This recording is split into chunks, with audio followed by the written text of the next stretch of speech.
ассалому алайкум шунавандаҳои гиромӣ.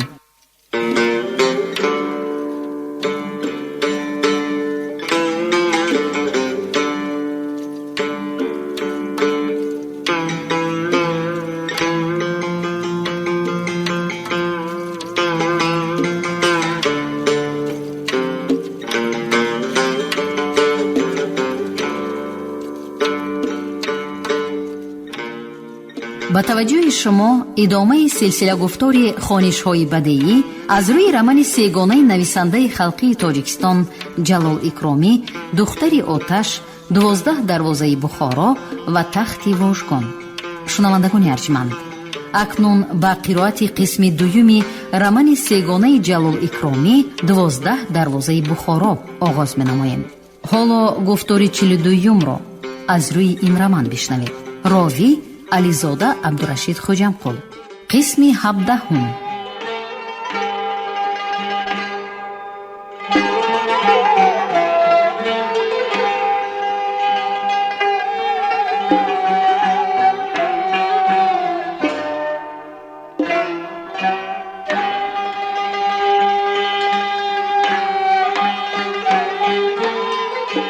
خواجه حافظ را عالم الغیب میگویند. راست گفت. تو در آمدی و انا همین غزل آن کس را دیده ماندم. گوش کن. ناگهان پرده برانداختی، یعنی چی؟ مست از خانه برون تاختی، یعنی چی؟ شاهی خوبانی و منظوری گدایان شده ای، قدر این مرتبه نشناخته ای، یعنی چی؟ زلف در دستی صبا، گوش به فرمانی رقیب، این چنین با همه در ساخته ای، یعنی چی؟ سخنت رمزی دهان گفت و کمر سری میان، و از میان تیغ به ما ساخته ای، یعنی چی؟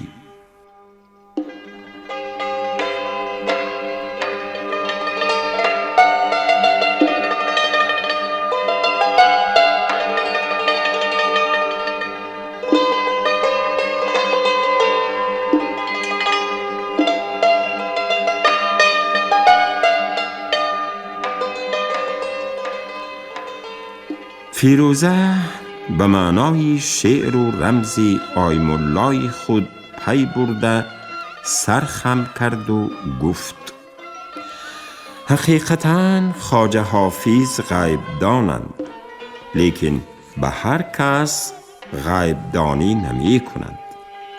برای غیب دانی آن کس را فهمیدن، شما بر این آیم الله اولیا بودنش لازم. اگر به نظری تو همین طور باشد، اگر من اولیا باشم، گفت با تبسم آیم الله، نباشد گوی کنی چی شد؟ برای چی اینقدر خفه؟ هیچ گپ نی، گفت اول فیروزه. برای بعد آمدن میرک و خبری ناخوش آوردن او را بیان کرد و علاوه نمود: نمیدانم آخری کار چی می شده باشد. آخری کار بخیر، گفتمان با بازرگر. نصیب، گفت آیم الله، لیکن تو غم نخور، به دلت نگیر. کسانی که امیر و تاج و تخت امیر را به زمین یکسان کردند، به اسد مخصوم تسلیم نمی شوند. اگر اسد مخصوم به هوش آمده چیکار کرده ایستادن خودش را دانسته ماند، بختش. نباشد تقدیر وی هم تقدیر امیر بر این می شود. تو حاضر بی آن هم دردی سرت زیاد، یک دختر در زیر سینه، 15 دختر در کلوب داری. در زیر سینه برای چی دختر باشد؟ البته پسر دیه، گفت خندیده با بازرگر. هر کی باشد عمر و بخت و سعادتش کتی باشد، گفت آیم الله. حیدرقل امکت نامش به خودش انقلابچی بلشویک، پنجه او را تافتن به هر کس میسر نمی شود. بیا من از خواجه حافظ فال کشایم.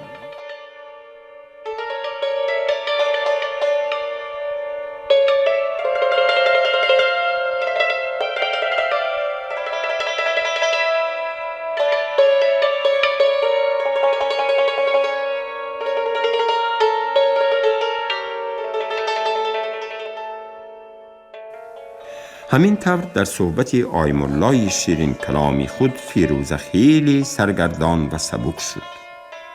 اما حیدرقل در سرش 100 فکر و خیال راه چیکه را پیش گرفت. وی می‌خواست که به چیکه رفته اولا درستی و صحیح بودن این خبری را که میرک آورد فهمد و بعد با آنها با راهبران چیکه مصلحت کند، به حاجی حسن بیگ فهماند که باسمچی ها را مسلح کردن اسد مخصوم قدم اولی جوابی است نسبت به قراردادی امروزه کام اجرایی مرکزی.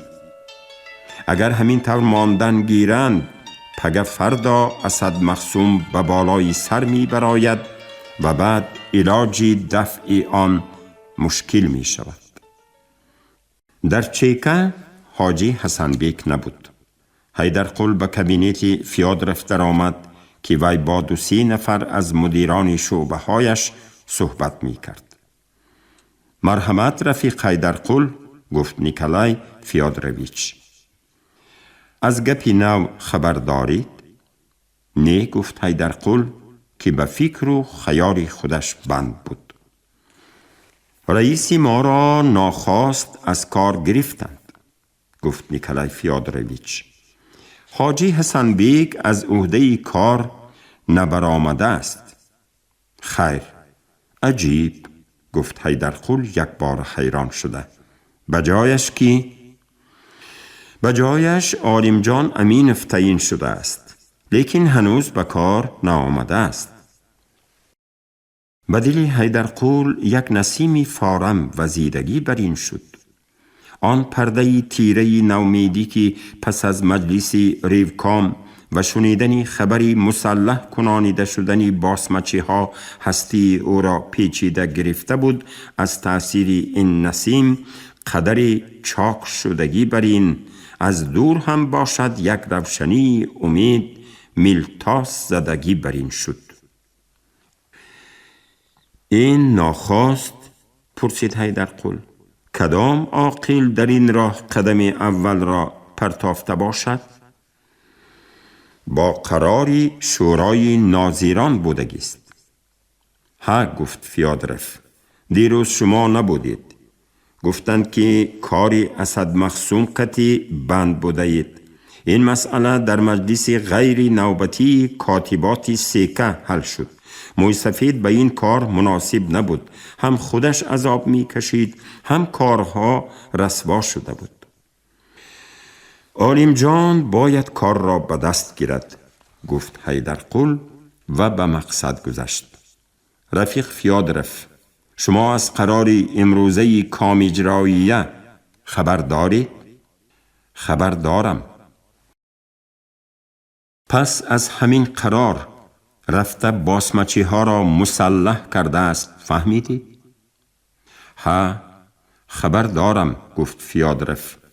ما هم نوکک شنویدیم. لیکن از بس که در این باره قریب 10 روز پیش از این خودی مخصوم آمده با رئیس مصلحت کرده بود، ما چیزی نگفتیم. نخواد که شما با این کار رازگی دادید؟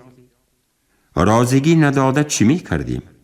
لیکن مصلحت دادیم که اول همه آنها را سنجیده تفتیش کرده از کوروک گذراند.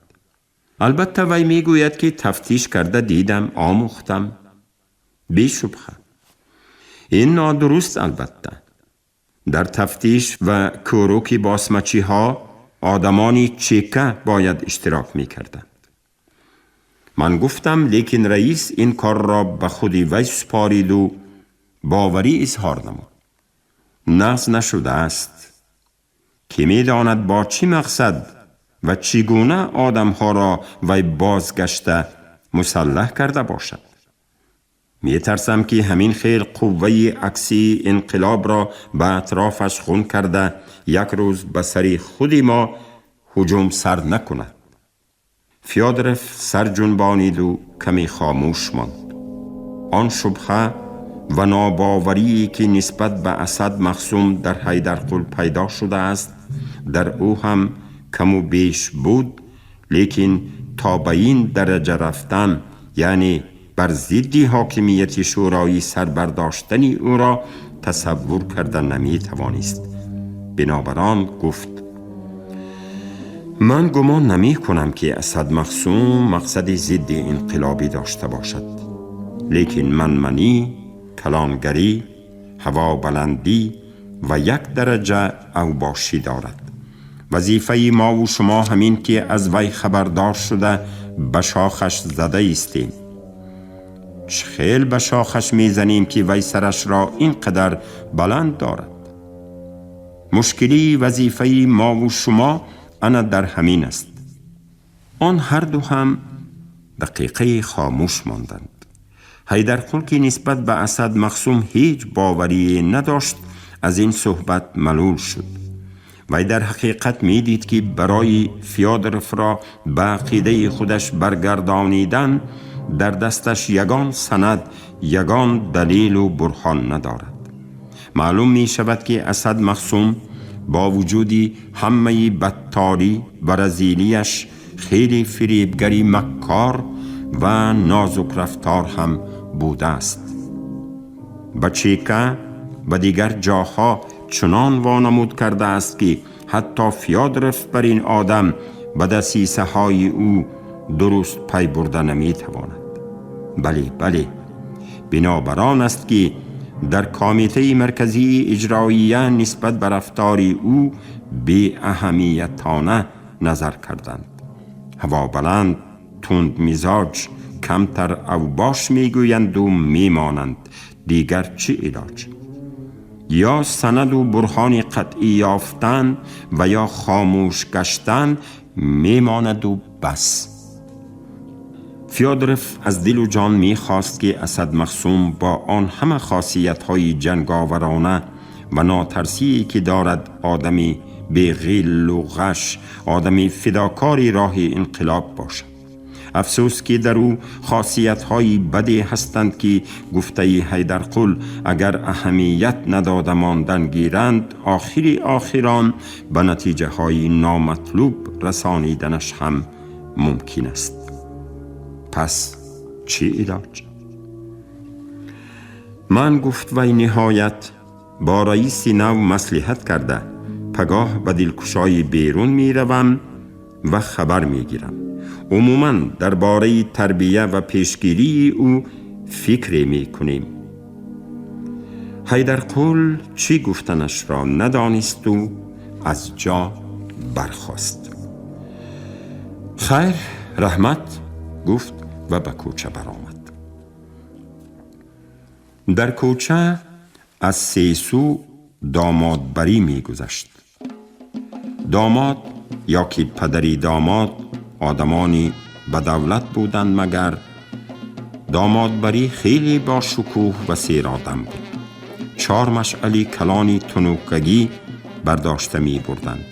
پیش نغاره و سرنه و کرنه بازینگرها بازی کرده بچه کچه های بسیاری های گویان کوچه را به سر برداشته بودند. از پس آنها جوره های بسیاری داماد او را به میان گرفته هر زمان نداهای شادی و غلغله خرسندی را بالا می برداشتند. از پس آنها باز نغاره سرنه و باز آدمهای بسیاری می رفتند. مردم گویا از دنیا بی خبر به خرسندی و شادکامی خود آواره بودند. غمی نداشتند که اسد مخصوم به آنها به این خرسندی آنها تهدید کرده ایستاده است. نمی دانستند که به دسته باسمچی ها را مسلح کرده است و به این کاری هم نداشتند. داماد خرم بود که به این تنتنه و دبدبه زن گرفته ایستاده است و این بیگاه روی همسری خود را اولین بار می بیند و از وصالش بهره می برد. جوره های وی خرسند بودند که این چند روز بزم و عیشی دارند و نصیب باشد آنها نیز به این مراد خواهند رسید. پدر و مادری داماد در بین مردم سربلند بودند که توی کلام کرده پسرشان را خاندار می کنند. میلش خرسندی و شادکامی کنید. میلش به آرزو و نیتهای خود رسید. کی می داند؟ شاید همین دم غنیمت است یاران. پس از گذشته رفتن دامادبری، حیدرقل راست به سوی کمیته مرکزی پارتیای کمونیستی بخارا قدم زد. از طی طاق صرافان به سوی دستی راست برگشت و پس از چند دقیقه به آنجا رسید. اول به کابینت خودش در آمده از روی استالش خبر گرفت. کاتب گزیته و مکتوبها را مانده رفته بود. گرفته خواند و کمی دم گرفت. هوش و خواصش را به جا آورد. بعد از جا برخاسته به قبولگاه کاتبات رفت. از کاتبها اقچورین در کابینت خودش بوده است. اجازت خواسته به نزد وی در آمد. افسوس که گفت اقچورین در کام اجراییه به مسئله اسد مخصوم اهمیت ندادند. رفیق از این جا رفتگی را من به این درجه گمان نکرده بودم. البته معروضه او را می شنویم و چاره کارش را می اندیشم. در حقیقت با اسد مخصوم درستر مشغول شدن لازم. من گمان می کنم که او را به حال خودش پرتافته ماندن ممکن نیست.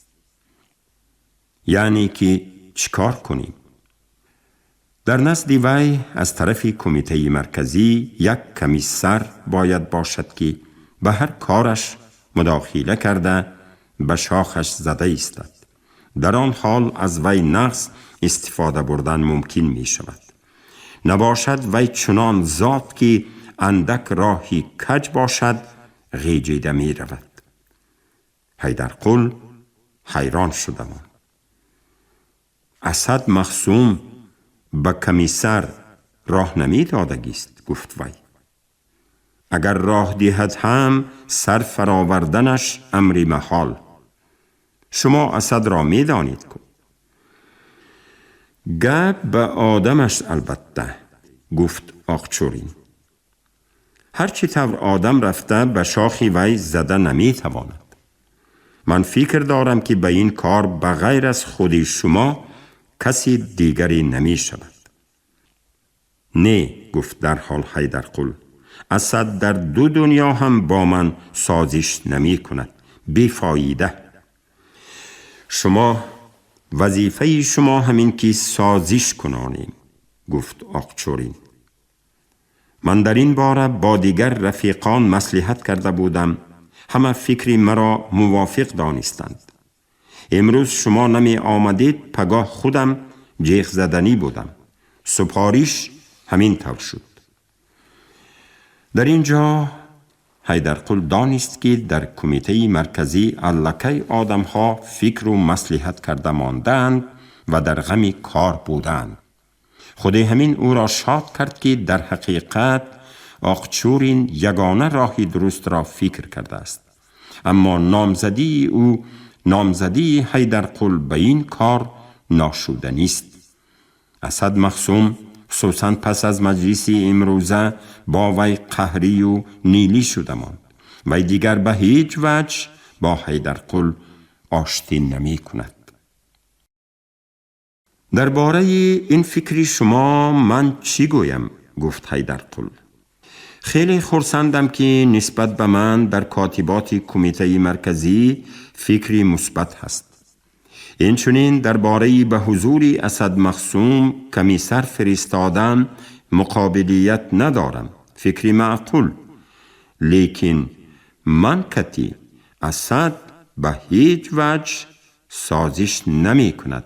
رفیق آخچورین می کند، گفت آخچورین به طور قطعی. اگر سازش نکند از کارش دور می کنیم. پگاه من همراه شما می روم، مجلس می کنیم و تعیین شدن شما را به همه اعلان کرده بر می گردم. گپ همین. حیدرقل دیگر نی و نیستان نکرد و میلش گفته خیر و خوش کرد و بیرون برآمد.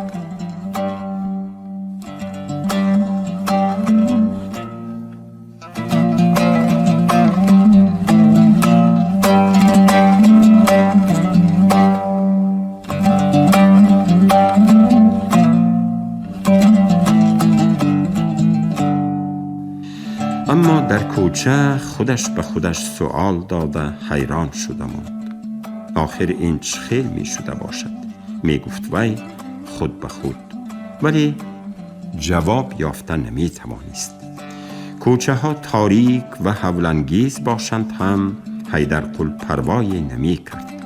فکر و خیالی وی به این تعیینات نو بند شده ماند.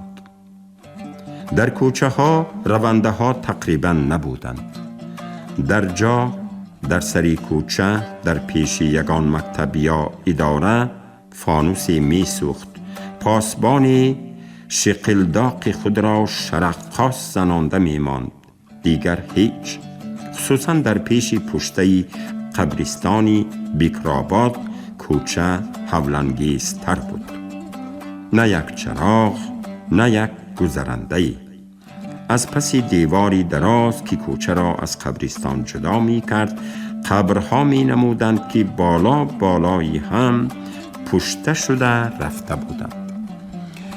در این کوچه دل هر گذرنده می لرزید. لیکن حیدرقل برعکس محض در همین جا هر بار که گذرد، خواه شب باشد خواه روز، البته کمتر می ایستاد، عزیزانش را یاد می کرد، به روح معصوم پاک و نامراد آنها سلام و تعظیمی می کرد و پس گذشته می رفت و تا ساعت همه دیگر فکر و اندیشه ها از سر او بیرون می رفتند و جای آنها را خیال سوسن و مادری او آمده اشغال می کردند. پیشتر در دور امیر غنی جانبای به حق عزیزانی وی جبر و جفا کرده باشد، حالا اسد مخصوم به رنگ دیگر به عایشه سرسخت و مادری او جفا دارد. وی آنها را اسیر کرده گرفته است و بیرون برآمدن نمی ماند. عایشه نازنین، عایشه شوخ و نمنیحال در دست خونینی اسد. فیروزه می گوید که گویا اسد با عشق و محبتی سوزانش عایشه را تسلیم کرده باشد. نه، وی باور کرده نمی تواند. در دل اسد مخصوم که با بغض و حسد خودپسندی مالامال است، عشق و محبت شدن نمی تواند.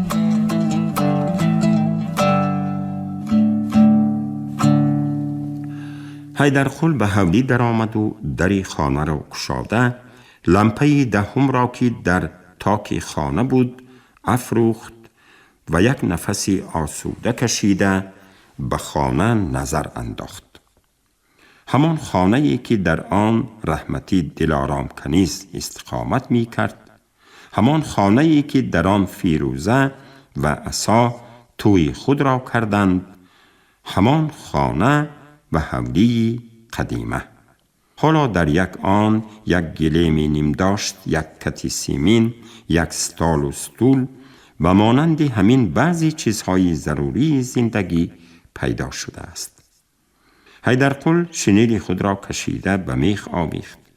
بعد از چاینیک که در طاق خانه بود، یک پیاله چای یخنی کشیده نوشید و لباسهایش را از تن برآورده بر روی کت به جاگهش درآمد.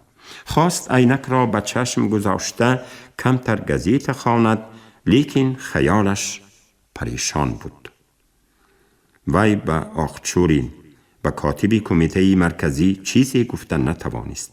سخنش را رد نکرد، لیکن در دلش قرار داد که روزی دیگر باز گپ زده می بیند. از اسد سخت شبهه داشتنی خودش را روشن و گشاد بیان می کند و می فهماند که در نزد اسد کار کردن برای او قریب ناممکن است. حالا خیال کرده ایستاده به خود می گفت که از روی گفته آخچورین این مسئله را در کاتبات کمیته مرکزی محاکمه کرده به قرار قطعی آمده اند و نامزدی او را کمیسری معین کرده اند. وی اعضای جاننثار فرقه اشتراکیون است. هیچگاه فرمان فرقه را رد نکرده است. پس اگر او را مجبور کنند ناعلاج باید کار را قبول کند. میلش، وی در نزد اسد کمیسر شده کار می کند. کی می داند شاید این وظیفه نو به وی امکان می دهد از نزدیک فهمیده داند که همه شبهه های او درباره اسد غلط بوده است و در نتیجه با او آشتی می شود، یا که برعکس در مدتی کار دلیل و برهان به دست می درآید که رذالت اسد را آشکار می کند و در آن حال حیدرقل می تواند او را فاش کند. به هر حال به اسد نزدیک شدن هرچند که برای او خیلی دشوار است ولی کار را یک طرفه می کند. ولی اگر کمیسر تعیین شود باید موقتاً این خانه را ترک کند و از دلکشای بیرون به خود منزل گزیند. شاید سید پهلوان به خانه خود جا دهد. نه، خوب نمی شود.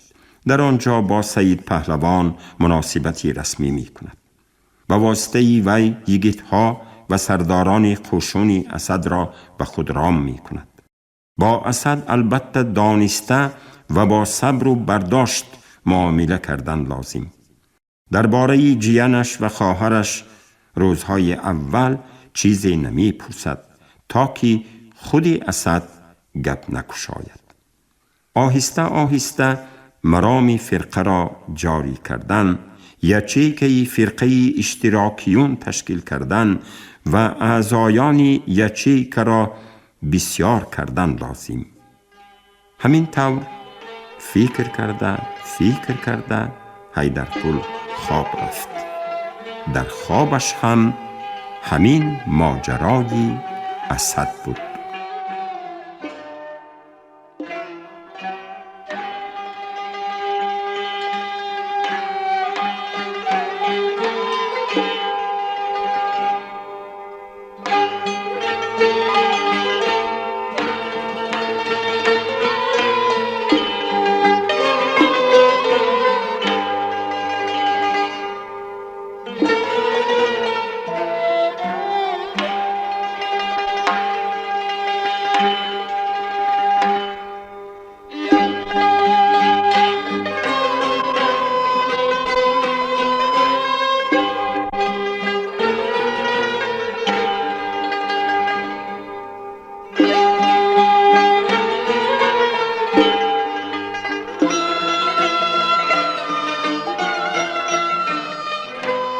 шунавандаҳои азиз, шумо гуфтори 42-ро аз рӯи романи 12 дарвозаи бухорои нависандаи халқии тоҷикистон ҷалол икромӣ дар қироати ализода абдурашид хоҷампул шунидед.